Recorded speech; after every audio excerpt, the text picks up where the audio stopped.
Watu wawe fair siku ya tarehe 24.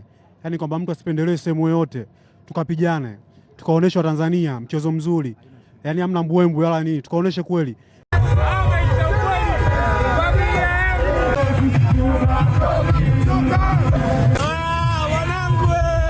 Ushindi.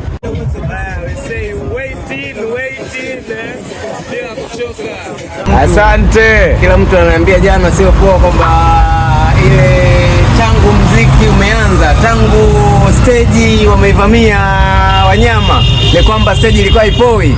Ni bandika bandua, mabanzi, wakienda kupumzika wakirudi kimewaka, wakienda kupumzika wakirudi kimeumana. Yaani mzigo ulikuwa tuli.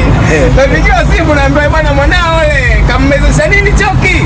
Kampa vidude gani? Mbona na hasira vile? Akasema sina majibu mtayapata baadaye nikishakuwa naye. Yeye mwenyewe ataongea kwamba kampa nini, kammezesha nini, anajua yeye, ila kile mlichokiona ni kwamba sio cha kusimuliwa wala sio cha kuongea sana, kimefanyika na watu wote ushuhuda wameona kwa macho. Kwa hiyo blessed tuko right now tunafanya jambo letu baada ya uboreshaji. Kwa hiyo